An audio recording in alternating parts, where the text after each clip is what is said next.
Okay, so they give you the best rifle in the world. So what? Me? I'm sick of monkeying around. What I want to know is, when do we get to shoot this M1? I heard a man in this company say that yesterday, and I've got a hunch a lot of you feel the same way. So, I want to answer the question now. You'll start shooting the M1 when you're ready. And that means when you've mastered the groundwork we're teaching you in this course. You've had sighting and aiming, firing positions, trigger squeeze, and the principles of rapid fire. We've been training your eyes and your muscles for the job of shooting. And now your brains are going to get a workout. So this is a skull practice session. We'll take elevation and windage. I'm going to show you how to raise or lower your sights to take care of the natural drop of your bullet, and how to move your sights right or left to allow for the effect of the wind on your bullet's path to the target. Look at the sights on your rifles. Your front sight is fixed, and your rear sight is movable. It has two knobs, the windage knob to move it from side to side, and the elevating knob to move it up and down. Turn these knobs. You notice that they don't rotate freely. They click as you twist them, and those clicks are important. For each click, your sight moves an exact distance, and that's the way you keep track of the adjustments you make. All right, let's talk about elevation first. If you've ever thrown or hit or caught a baseball, you know the principle of elevation. You know that no matter how fast it's traveling, a baseball keeps falling all the time it's in the air. The farther it goes, the farther and faster it falls. Exactly the same thing is true of a bullet. Well then, suppose you're firing at a target 300 yards away, and you make no allowance for the fall of the bullet. Suppose that when it leaves the muzzle of your rifle, the bullet's heading straight for the center of the bullseye. But it drops. It starts to fall as soon as it leaves your rifle, and it keeps on falling. The distance it falls in the first few yards isn't worth worrying about. But at 300 yards, your bullet will drop 20 inches or more. It'll drop right off the bullseye. You've got to tilt your rifle up a little to allow for that drop. Suppose you raise your rear sight. But you keep our old friend the correct sight picture. The line of aim must always be the same. So, setting your rear sight higher makes you tilt your rifle up. The higher your rear sight, the higher the tilt of your rifle. Do you get that? When you adjust your rear sight for elevation, you simply fix the exact amount you're going to tilt your rifle. That means how much you're going to raise or lower the hit of your bullet on the target.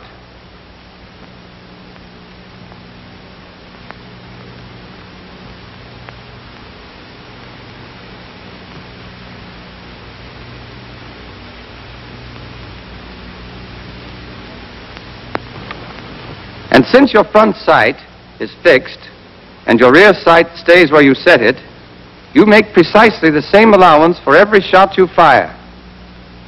And that's where the elevating knob clicks come in. As I told you, each click moves your rear sight up or down an exact distance. When you change your rear sight, then, you tilt your rifle a corresponding amount. And this moves the hit of your bullet on the target a distance in exact proportion to the movement of your rear sight.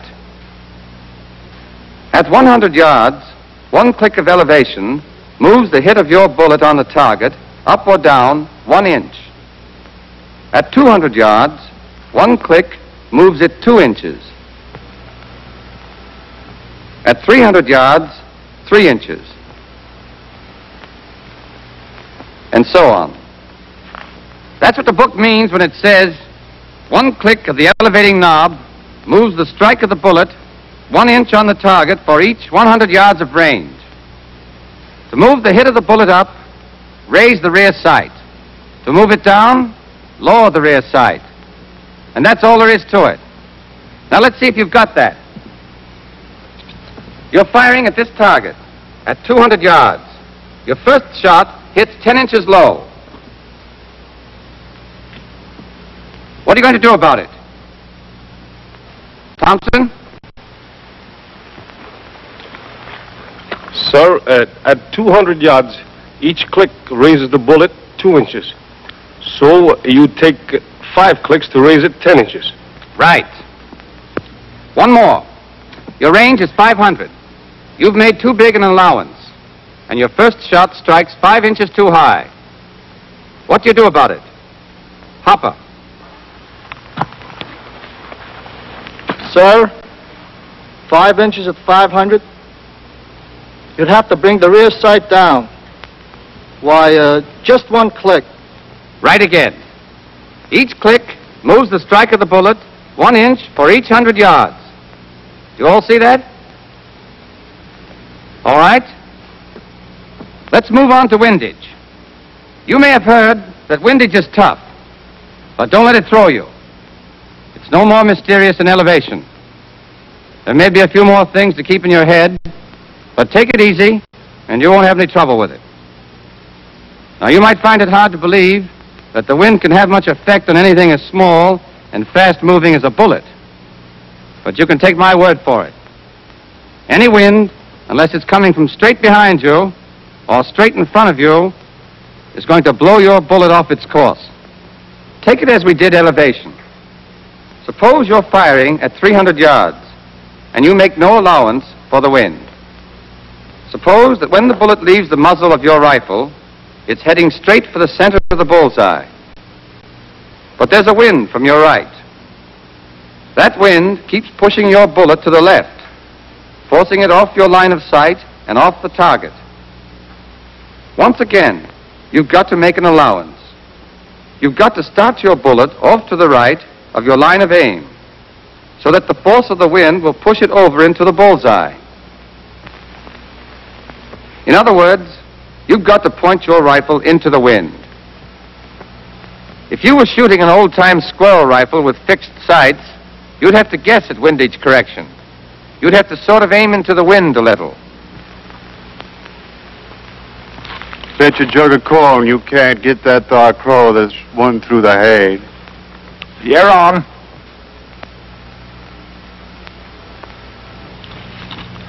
Right, smart wind blowing. I guess she'd take about 5 inches off toward the right.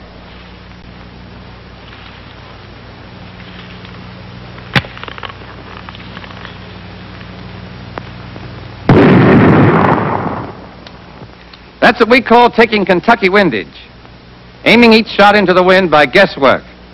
And if you had nothing better than a hillbilly rifle, that's what you'd have to do. But you've got an M1 rifle, and it's a different story. It's true, you have to start with a guess at the effect of the wind. And we'll show you some tricks about making your guess accurate. But with the M1, you've got a movable rear sight. And you take right windage by moving it to the right.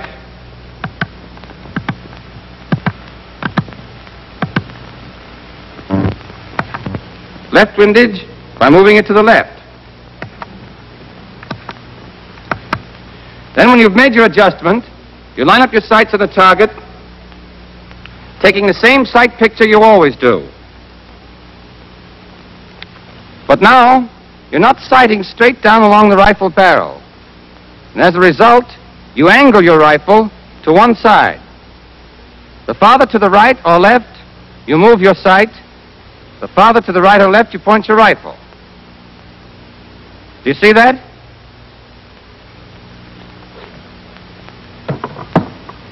Well then, when you adjust your sights for windage, you simply determine how much to the right or left you're going to point your rifle. Once you set your sights, they stay put. So, till the wind changes, and you have to make a different allowance, you can be sure you've got the same angle every time. How about those clicks in the windage knob? Like the clicks of elevation, each click of windage moves your rear sight right or left an exact distance. As a result, you angle your rifle right or left a corresponding amount. And that changes the strike of the bullet on the target a distance in exact proportion to the movement of your rear sight. So it all boils down to this.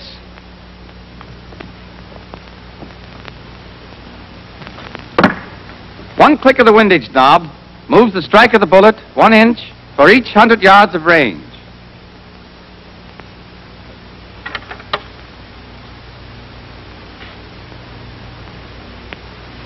At 100 yards, 1 click to the right moves the strike of the bullet 1 inch to the right.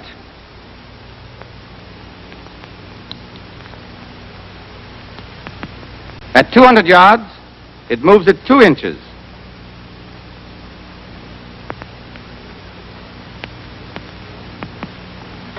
At 300 yards, 3 inches, and so on. Let's see if you understand that. Your range is 300 yards. You fire a trial shot which strikes the target 9 inches too far to the right. Which way will you move your rear sight? Right or left? Keen? Sir, you've got to move the bullet to the left. So you move your sight to the left. Correct. You move your rear sight in the direction you want to move your hit. You take left windage. Now, there's an error of 9 inches at 300 yards. How many clicks of left windage do we need? Find? At 300 yards, well, 1 click moves it 3 inches, so you take 3 clicks left windage. Don't you, sir? You do. Any questions? Okay. Suppose your shot hit 6 inches to the left of center. What would be your correction if the range were 200 yards? Paul? Sir, at 200, 1 click would be 2 inches, so it'd be 3 clicks right windage to move the hit to the right. Good. 3 clicks right windage to move the hit 6 inches right at 200 yards. Now, your target is at 500 yards. Your hit is 10 inches right of center. What's the correction? Murphy? 2 clicks left windage, sir, because it's 5 inches per click for 500 yards. Excellent. Now, what about that wind you're going to allow for? How can you guess? How can you be fairly sure in advance what effect the wind is going to have on your shooting? There are some good tricks to it, and they're not hard to learn. To begin with, I don't have to tell you that there are 2 things about any wind that are important. One's its speed, and the other's its direction. In the Army, we always speak about wind directions by the clock system. It's simple and convenient. Imagine yourself in the middle of the face of a big clock. Directly in front of you is 12 o'clock. Then 3 o'clocks to your right. And 9 o'clocks to your left. 6 o'clock straight behind you. And the other hours are in between. We name a wind by the hour it's blowing from. A wind from directly in front is a 12 o'clock wind. From the right, a 3 o'clock wind.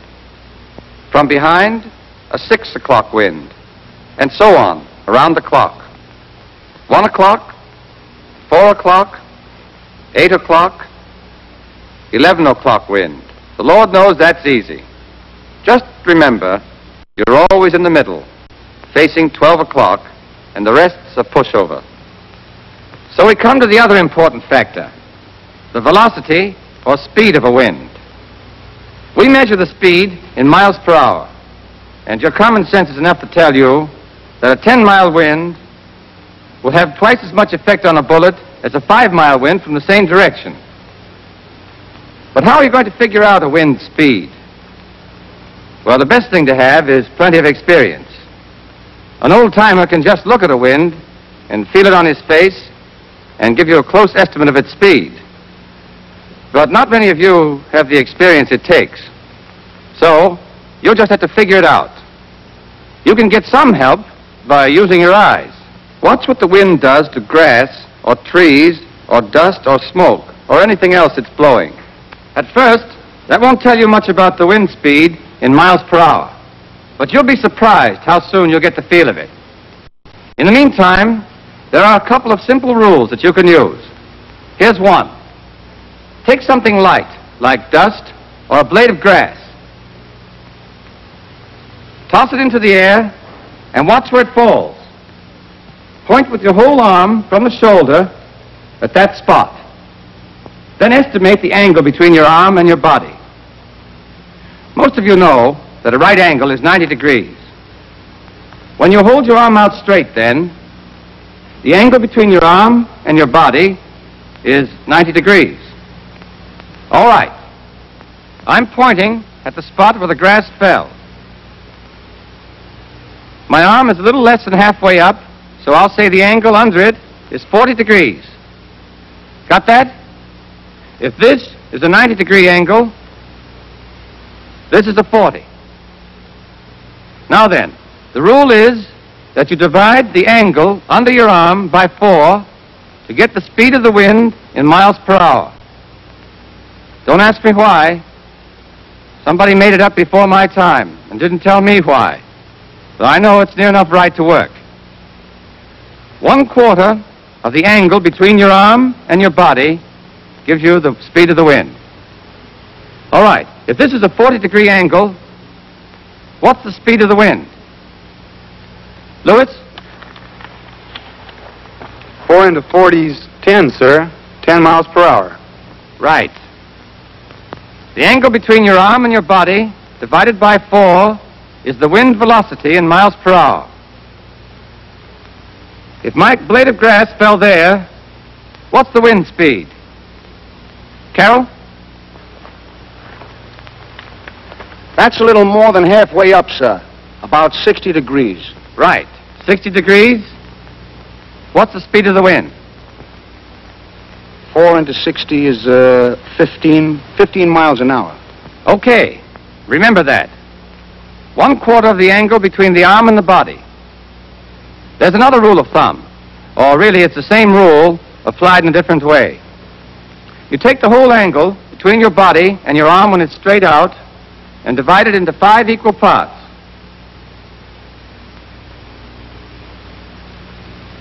Then each of these parts represents a wind speed of 5 miles per hour. You see what I mean? You toss your dust or your blade of grass or whatever it is, just as you did before, and point to the spot where it falls. Then you work it out this way. 5 miles per hour, 10 miles per hour, 15 miles per hour. Questions? Of course, you won't always have to work the wind out for yourself. This man's army believes in cooperation. If somebody knows the wind speed already, ask him. On the range, ask the man ahead of you. In battle, ask the next man down the line. And if anybody asks you, tell him. Only don't tell him unless you know what you're talking about. Well, now you know how to designate wind direction and how to figure wind speed. You're able to get the information you need to set your sights for the effect of the wind. How are you going to turn this information into clicks of your windage knob? One way is to refer to windage diagrams in your scorebook. These charts work out the corrections for you and will be explained in detail by your platoon leaders. But you don't take your scorebooks into battle. In a scrap, you estimate your wind, do the figuring in your head, and set your sights, but quick. So learn how to do it now, while you still got time to think about it, and get your questions answered. Ready? Hold on to your hats. Here we go.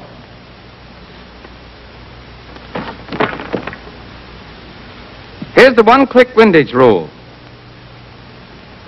Range in hundreds of yards times wind velocity in miles per hour divided by 10 equals the number of clicks of wind allowance you've got to take for 3 and 9 o'clock winds. Now don't let that scare you. It's not as tough as it sounds. For instance, when it says the range in hundreds of yards, all it means is that you throw the 2 zeros away. When your range is 300, you'll call it a 3. 500, a 5. 200, a 2, and so on. The wind in miles per hour is what we've just been talking about. It'll turn out to be some perfectly harmless number like 8, or 12, or 18, or 20. So, relax. That whole business, the range in hundreds of yards, times the velocity of the wind in miles per hour, is going to turn out to be easier than the arithmetic you did in school when you were 10 years old.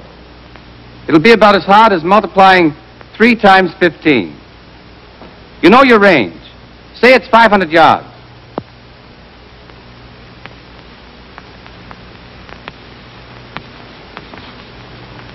Well, that's 5. Your wind's from 3 o'clock. Your estimated speed, say 8 miles an hour. So you've got to multiply 5 times 8. It's as tough as that.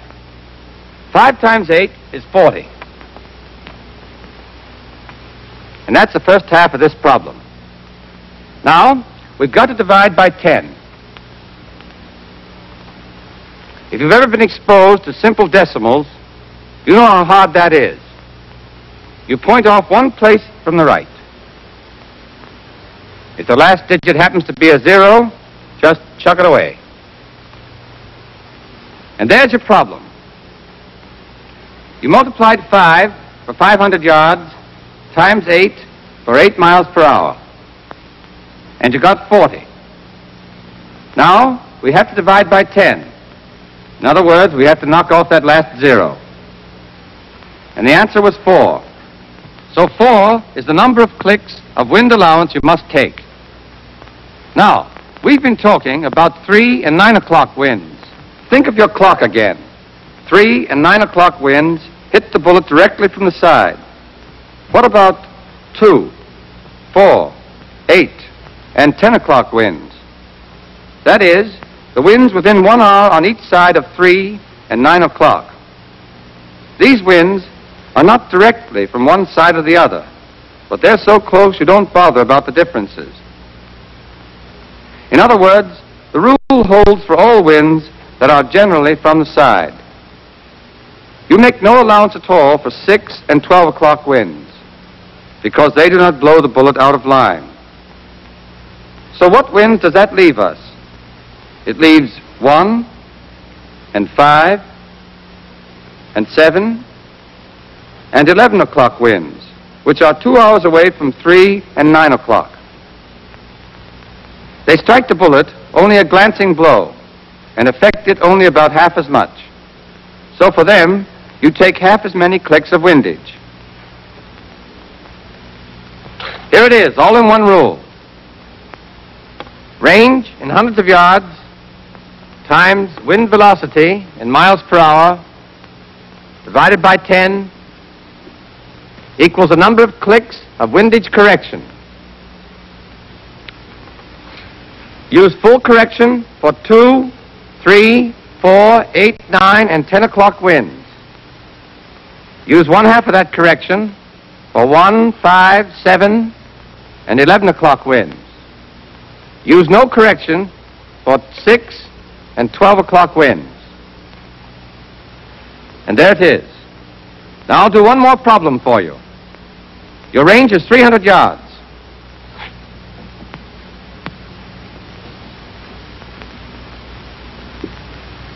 Your wind is coming from 8 o'clock.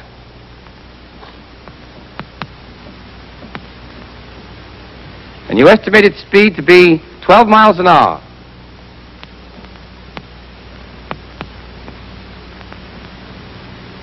That's 3 to begin with.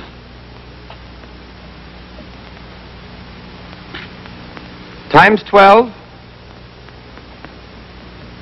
equals 36. Divided by 10, 3 6/10. Am I in trouble? I can't take 6/10 of a click. What am I going to do? I'm going to take 4 clicks. That's the rule. 1 full click for any fraction you have left over in figuring. If your answer were 2 2/10, you take 3 clicks.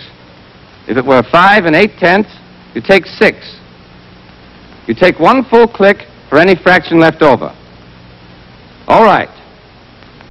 Let's see if you can work it out.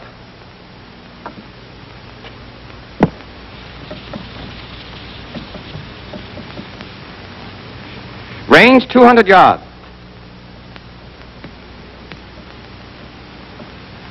Your wind's a 9 o'clock wind and an estimated speed of 9 miles per hour.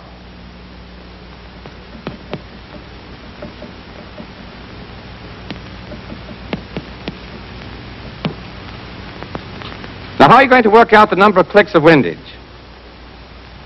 I'll write it down. You tell me what to do. Range 200. What shall I put down? Tobin? 2, sir. Right. Your wind's from 9 o'clock. You estimated speed at 9 miles per hour. What do I put down? 2 times 9, sir. That's 18. Right.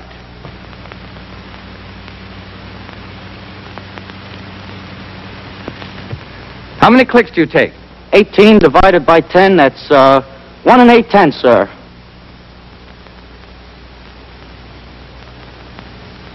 Right.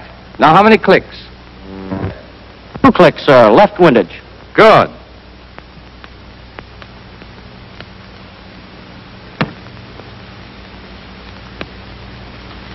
Two clicks left because the 9 o'clock wind is from the left. Now, suppose the wind has been from 7 o'clock instead of 9. Which windage would you take? Left or right? Macmillan. Left, sir. 7's on the left. Correct.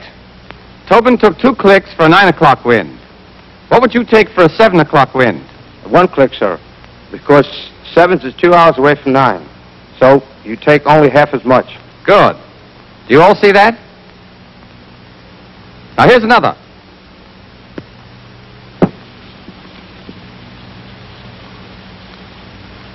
Your range is 500 yards.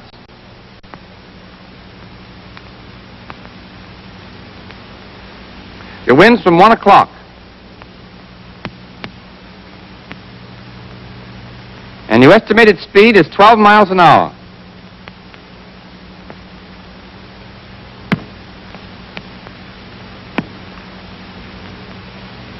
Peters. 5 times 12, sir, 60. Good. You're way ahead of me.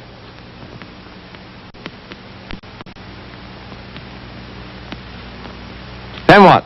Divide 60 by 10, throw away the 0, gives us 6. But a 1 o'clock wind takes only 1/2 the number of clicks. So it's 3 clicks. Good.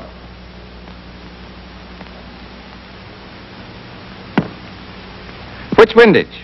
Right windage, sir. That's right. You've got it. I used to teach mathematics, sir. Well, it doesn't take a professor to do this simple figuring.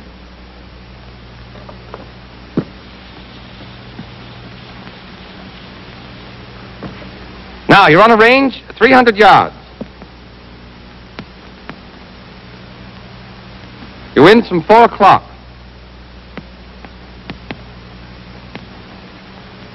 Speed 15.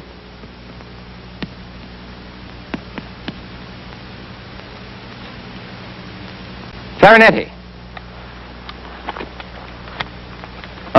Sir, that's 3 times 15, that's 45, sir. Right.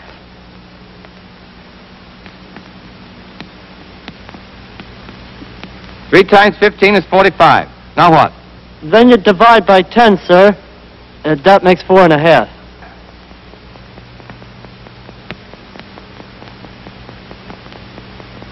Good. How many clicks of windage? Well, like you said, sir, a guy can't take a 1/2 click, so that'd make 5 clicks, sir. Good again.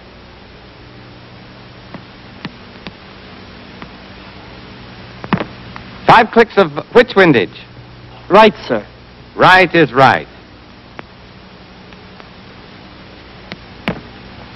Now, you men seem to have this pretty straight. How about it? Any questions? Good. Only be sure to remember all this. If any questions bother you, ask them. Now we'll cover all the ground we've gone over so far.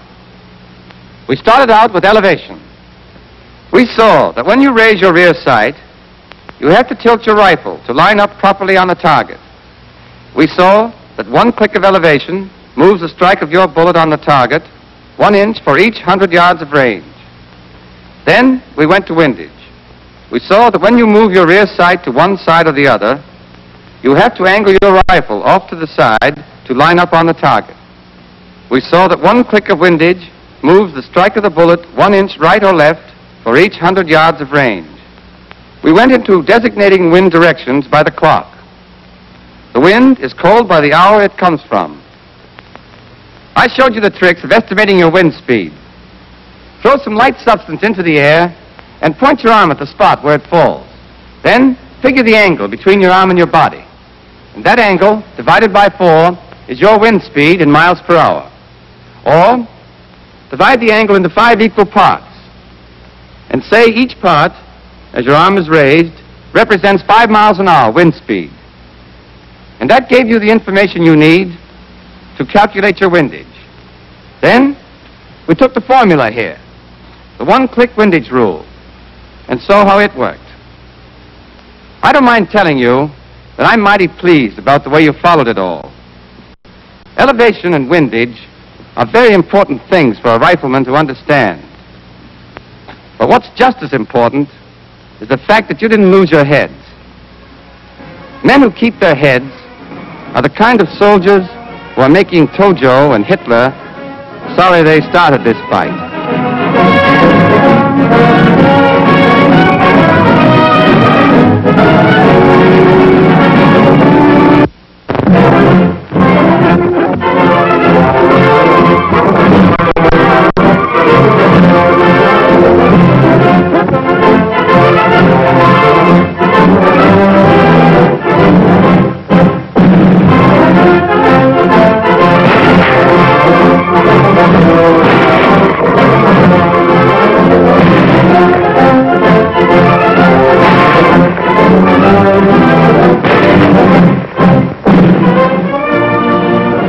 I don't know whether you've noticed it, but my talks to you have been one butt after another. Sum up what I've said, and it's something like this.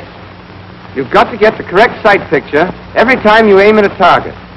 But this correct sight picture is not enough. You've got to take the correct firing position. But the correct sight picture and the correct firing position are no good unless you squeeze your trigger with a steadily increasing pressure. But you've got to master rapid-fire principles, learn to coordinate, so that you take your position, aim, and squeeze your trigger in smooth rhythm at a fixed speed. But even then, you won't necessarily hit what you're shooting at unless you adjust your sights properly for range and wind. Today, you're ready for one more lesson, and one more but. You're not ready to start shooting live ammunition until you know how to zero your rifle. Now, no two men are exactly the same. No two men aim or hold their rifles precisely alike. And when a man shoots, he does it in his own particular way. No two rifles are exactly alike either. You can't see the difference between two rifles of the same make and model. But take my word for it, no two rifles have precisely the same effect on the bullets they fire. That means that every man must adjust his rifle for its little individual peculiarities, as well as for his own. For example, your rifle may shoot a little to the right, or a little low. Now, the error may be with you, or it may be with your rifle. In any event, that error has to be found for each range, and your sight adjusted so that you'll hit exactly where you aim. There's one good thing about it. Once you know your zeros, you know them for keeps.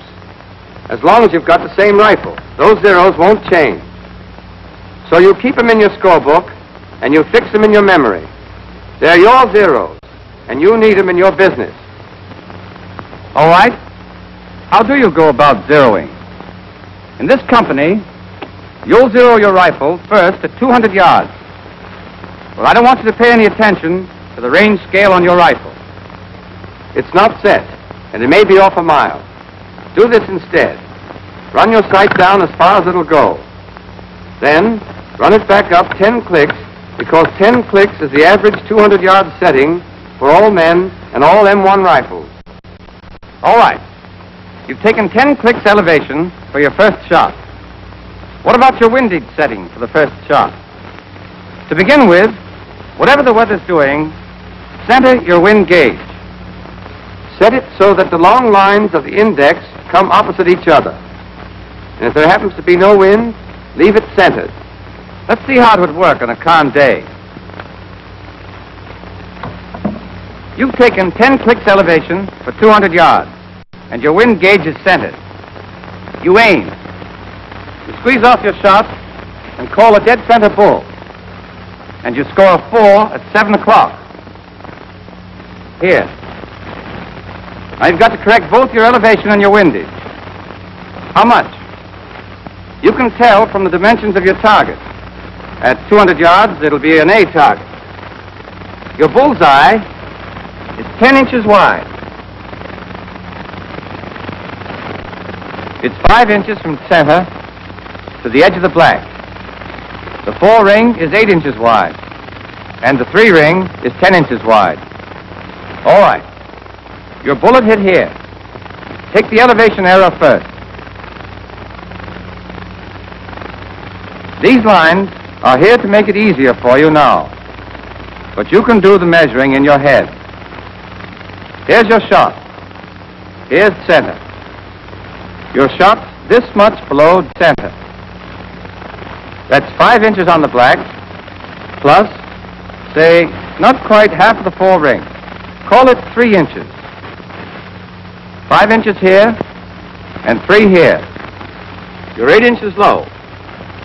How many clicks of elevation to bring the strike up to dead center? Connie. At 200 yards, each click will move the strike 2 inches. 4 clicks up to raise it 8 inches, sir. Right. Now, you've already taken 10 clicks as your first setting. So, when you take 4 more, you'll have a setting of 14 clicks. And if this should be exactly right, to bring your next shots up to center level,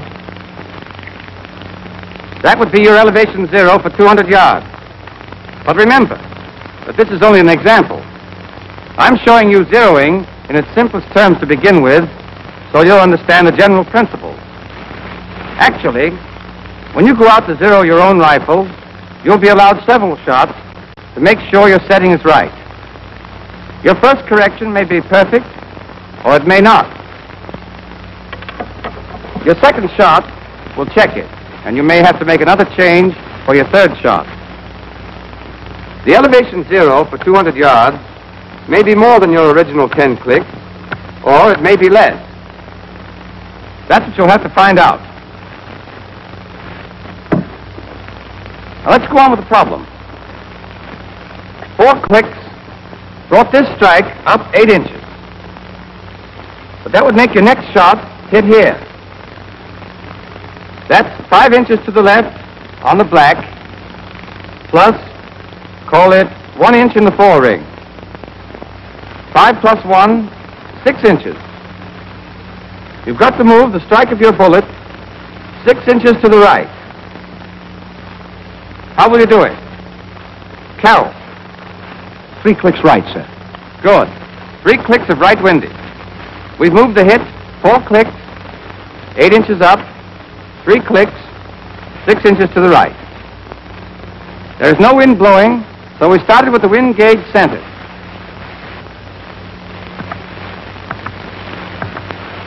And now you have the setting that ought to make the bullet hit where it's aimed.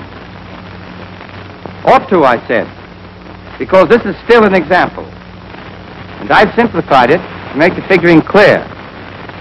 But you've got to check your own corrections by firing several shots before you can be sure of your zeros. Now, Let's see how we zero your rifle when there is a wind. You simply adjust your wind gauge to correct for the wind it's blowing. Once you've done that, you go on with your zeroing exactly as if you were on the range in a dead calm. Let's see how it works. Say you're firing at 200 yards again. So, you take 10 clicks of elevation. Now, this time, you have a 15-mile wind from 8 o'clock. You start by making an allowance for the wind. What allowance will you make? Monahan. The range in hundreds of yards, sir. That's 2 for 200 times the wind velocity, that's 15. 2 times 15 is 30. Divided by 10.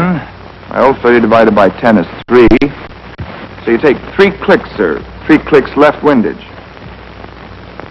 Good. 3 clicks left windage to take care of the wind. As a starter, you've got 10 clicks of elevation for the 200-yard range. And 3 clicks left windage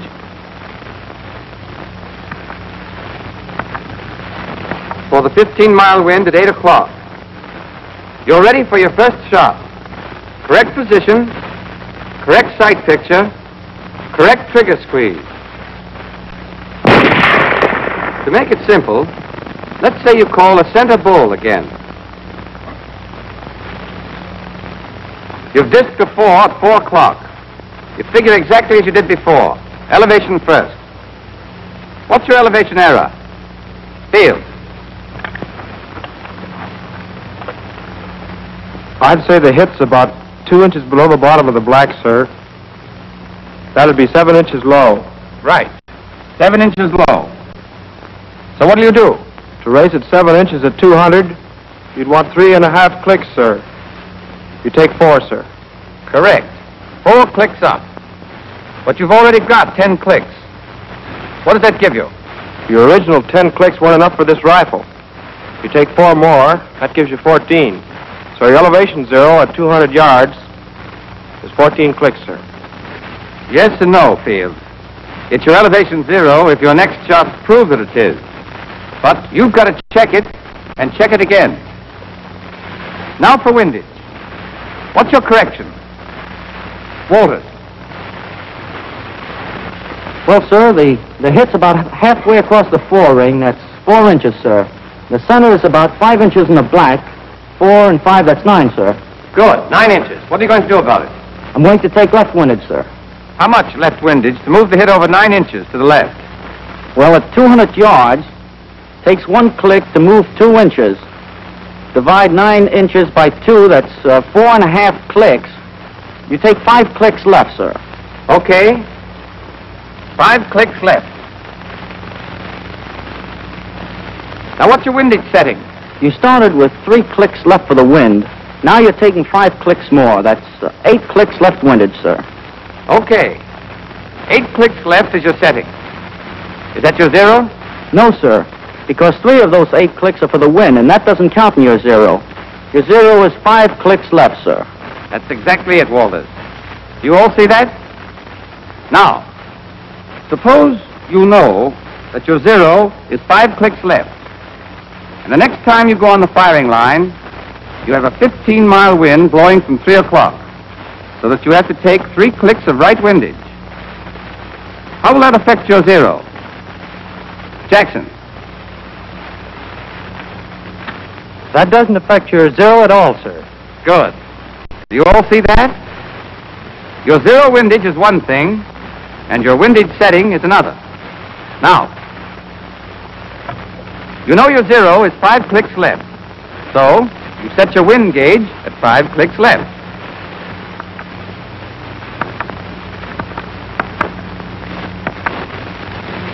But you've got to take 3 clicks right for the wind that's blowing. You start from your zero setting and make your wind adjustment. In other words, you start at 5 clicks left and come back from there 3 clicks right. What's your setting then? 5 left and then 3 right. That's 3 from 5, sir. 2 clicks left. Fine. You make your wind adjustment from your zero setting. Who doesn't see that? Hartford? I'm sorry, sir. I don't get it. All right. Take it this way. Suppose your wind gauge is centered to begin with. First, you set your 0, 5 clicks left. But you've got a wind from the right, and you take 3 clicks right to allow for it. You come back toward the center line again. What I want you to see is that you set your 0 and correct from it. Is that clear? Yes, sir.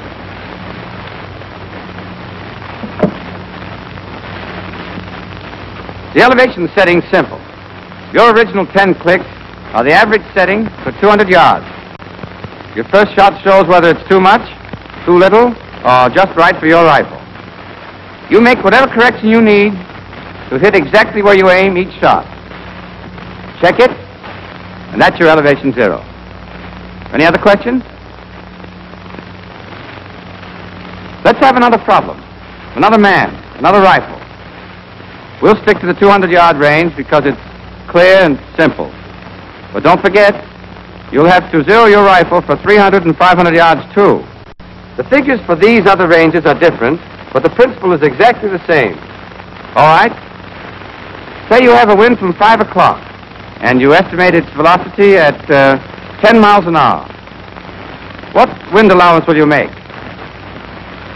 Crandon. 10 miles an hour at 5 o'clock, sir? That would be 2 for 200. Times 10 for 10 miles an hour. Divided by 10. So the 2 tens cancel, and there's 2 clicks right. Do you agree with that? Matthews? No, sir, because the wind is from 5 o'clock, and you make only half the allowance.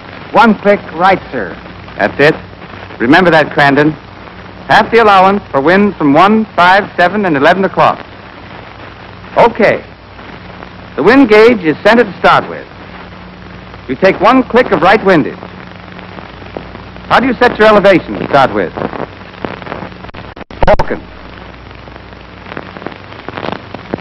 10 clicks up, sir. 10 clicks up from where? First you run it all the way down, sir, then 10 up. Fine. Very well. You've taken 1 click of right windage and 10 clicks of elevation for your first shot. Assume your aim and your call are perfect. Say you call a center bull. And your discs are 3 at 11 o'clock.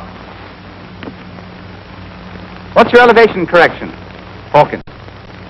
Looks like it's about 6 inches above the black, sir. So that's 5 inches on the black and 6 above. That's 11 inches. Okay, go on. Each click will bring it down 2 inches. So for 11 inches, I take 6 clicks down. That's 6 clicks off the 10 I started with. 6 from 10 is 4. 4 clicks up from the bottom. You check it, and if your next shots hit where you aim them, that's your elevation 0. Good. Now the 0 windage. You've taken 1 click of right windage to begin with. Here's the strike. Link. That's about 3 inches out in the fore-ring, sir. 8 inches from the center of the bull. 4 clicks right to move it 8 inches right.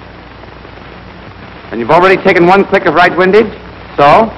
So I just take 4 more clicks right, and that makes 5 clicks right.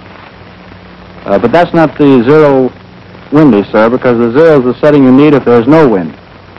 The 0 is 4, sir. If? Oh, yes, sir. If your next shot's checkered. That's it. Now, there's a time saver with your elevation 0 for 200 yards.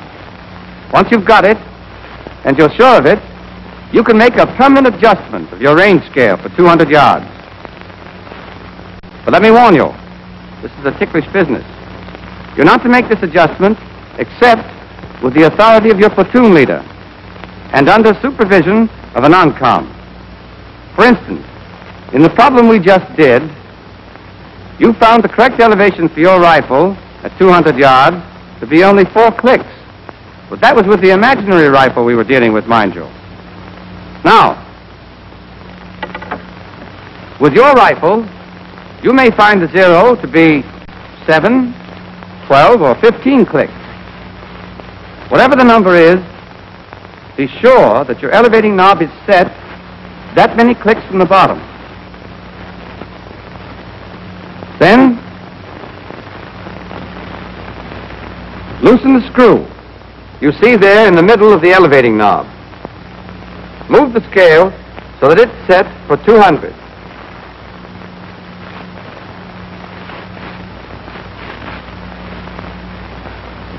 Tighten the screw again and be sure it's tight. If it's not, you'll lose your elevating knob.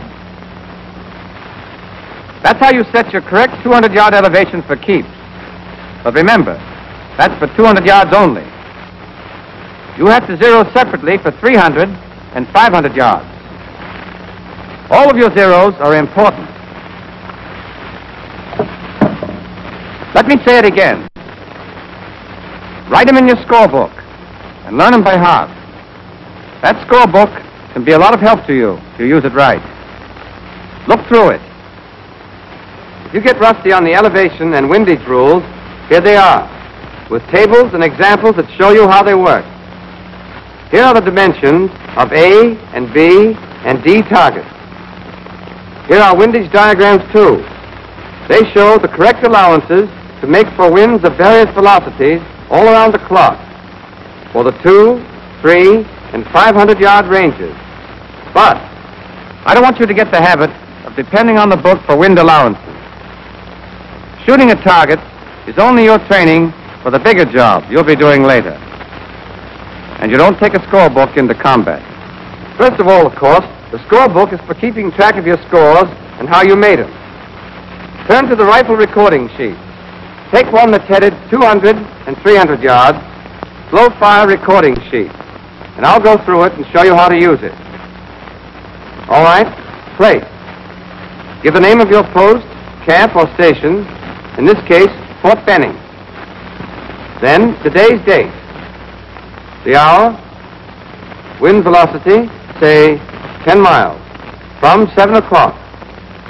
The light is bright, weather warm, range 200. And you'll do your first firing from the prone position. You'll fill in all those spaces before you go to the firing line. Okay, let's say you're ready to begin zeroing. For 200 yards, you'll start with 10 clicks of elevation. Turn your elevating knob all the way down. Then up 10 clicks.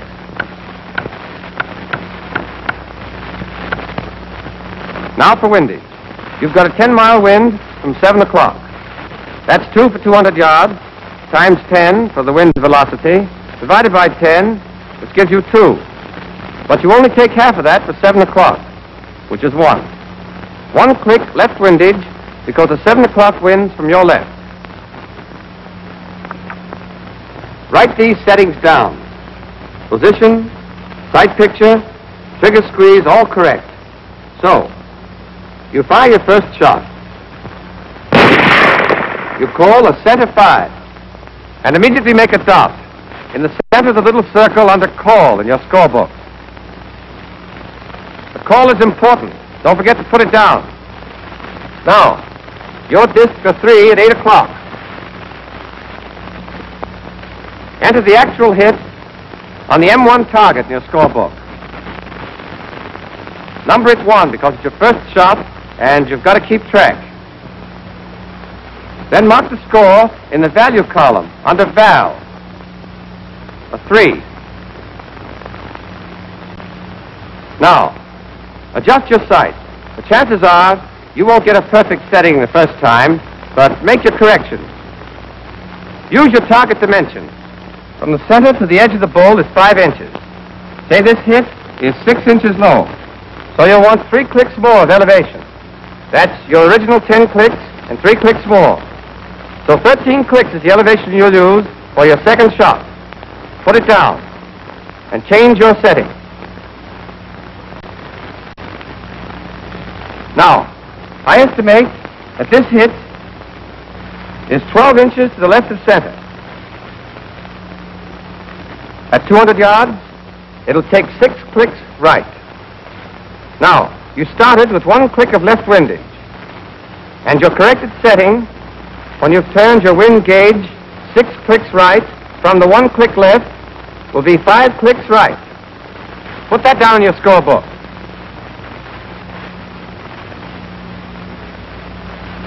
But you've got to check it before you can be sure. So, you fire your second shot, and again call the center bull.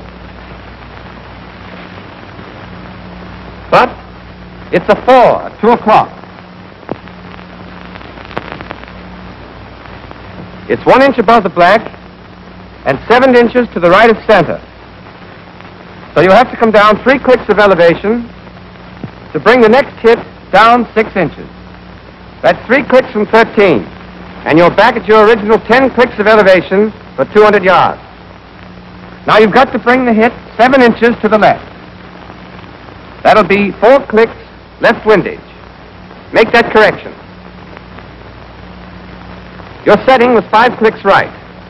When you move 4 clicks left, your setting is 1 click right. With this new setting, see what your third shot shows. Say this time, you call a 4 at 2 o'clock. And your disc a 4 at 2 o'clock.